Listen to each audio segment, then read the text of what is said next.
Hi friends, welcome to Dhana's recipe book. இன்னைக்கு நம்ம எப்படி குயிக்காவும் டேஸ்டியாவும் மட்டன் குழம்பு செய்யலாம் அப்படிங்கறத பார்க்க போறோம்.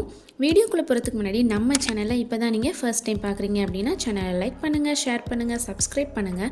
மறக்காம பக்கத்துல இருக்க பெல் ஐகானை கிளிக் பண்ணிட்டு ஆல்ங்கிற ஆப்ஷனை எனேபிள் பண்ணிக்கோங்க. வாங்க வீடியோக்குள்ள போகலாம்.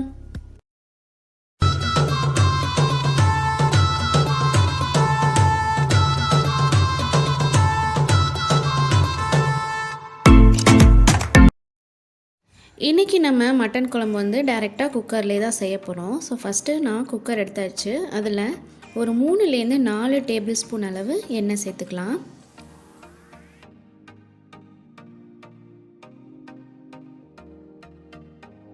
ரெண்டு பிரியாணி இலை, 2 பட்டை, 2 கிராம்பு, 1 அன்னாசி பூ, 2 மராத்தி மொக்கு, 2 ஏலக்காய் சேர்த்துக்கலாம். கூடவே 1 டீஸ்பூன் சோம்பு சேர்த்துக்கலாம். ஒரு கொத்து கருவேப்பிலை, ஒரு 7 பல் பூண்டு சேர்த்து நல்லா வதக்கிக்கலாம்.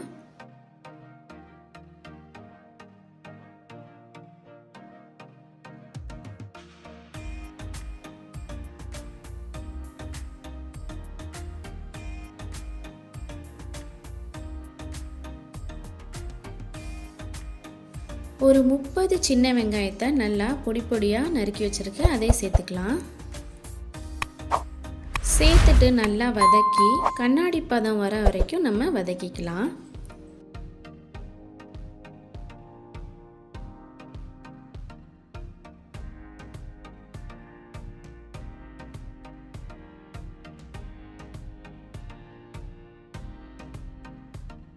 வெங்காயம் நல்லா வதங்கிருச்சு. இப்போ நம்ம ஒரு 2 டேபிள் ஸ்பூன் அளவு இஞ்சி பூண்டு விழுது சேர்த்துட்டு நல்லா பச்சை வாசனை போகிற வரைக்கும் நம்ம நல்லா வதக்கிக்கலாம்.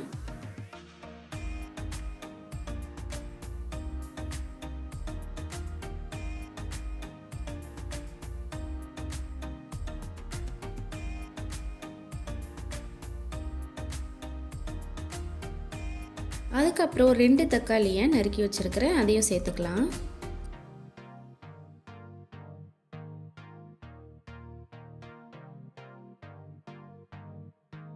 இந்த தக்காளி வதங்குறதுக்காக இப்போ தேவையான அளவு உப்பு சேர்த்துக்கலாம்.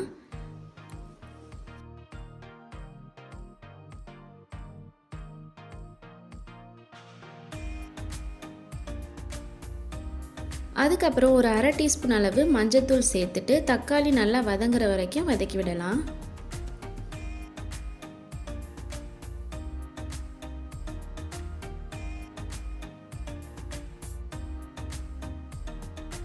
தக்காளி நல்லா வதங்கிடுச்சு. இப்போ ஒரு 4 டேபிள் ஸ்பூன் அளவு மசாலா தூள் சேர்த்துக்கலாம்.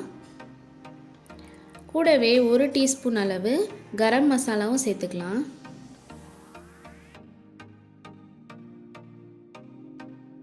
சேர்த்துட்டு நல்லா வதக்கிக்கலாம்.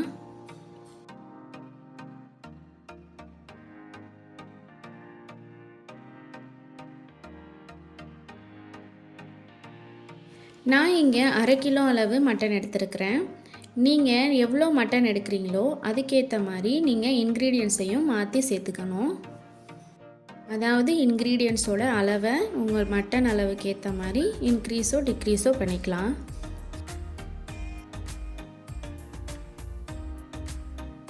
இப்போ இந்த மட்டனை சேர்த்துட்டு நல்லா அந்த மசாலாவோட மிக்ஸ் பண்ணிக்கலாம். இப்போ இந்த மட்டன் வேகிறதுக்கு நம்ம தண்ணி ஊற்றிக்கலாம். நான் இங்கே மட்டன் முழுகிற அளவுக்கு தண்ணி ஊற்றிக்கிறேன். உங்களுக்கு குழம்போட திக்னஸ் எந்த அளவுக்கு வேணுமோ அந்த அளவுக்கு தண்ணி ஊற்றிக்கலாம். நீங்கள் இன்னும் கொஞ்சம் கம்மி பண்ணிங்கன்னா உங்களுக்கு இன்னுமே திக் கிரேவியாக கிடைக்கும். நான் கொஞ்சம் தண்ணியாக தான் இன்றைக்கி குழம்பு வைக்க போகிறேன், அதனால் கொஞ்சம் அதிகமாகவே சேர்த்துக்கிறேன். இது கூட இப்போ நான் கலருக்காக 1 டீஸ்பூன் அளவு காஷ்மீரி மிளகாய் தூள் சேர்த்துக்கிறேன். இது ஆப்ஷனல் தான், உங்ககிட்ட இல்லைனாலும் பரவாயில்ல.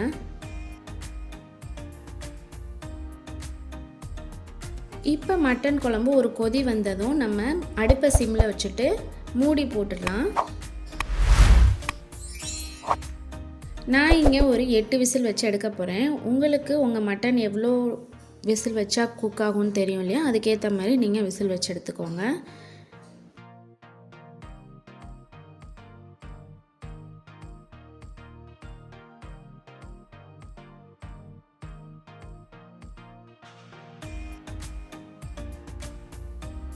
விசில் அடங்கிடுச்சு.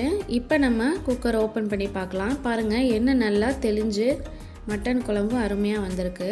இப்போ நம்ம மட்டன் வெந்திருக்கா இல்லையான்னு ஒரு தடவை செக் பண்ணிக்கலாம். பாருங்கள் எவ்வளோ சாஃப்டாக மட்டன் வெந்திருக்கு அப்படின்னு. அவ்வளோதாங்க. இப்போ நம்ம சர்வ் பண்ணிடலாம்.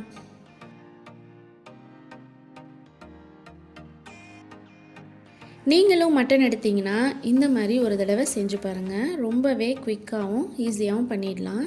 செஞ்சுட்டு எப்படி இருந்ததுன்னு எனக்கு கமெண்ட் பாக்ஸில் சொல்லுங்கள். மீண்டும் உங்களை இன்னொரு சூப்பரான ரெசிபியோடு சந்திக்கிறேன். அது வரைக்கும் பை பாய்.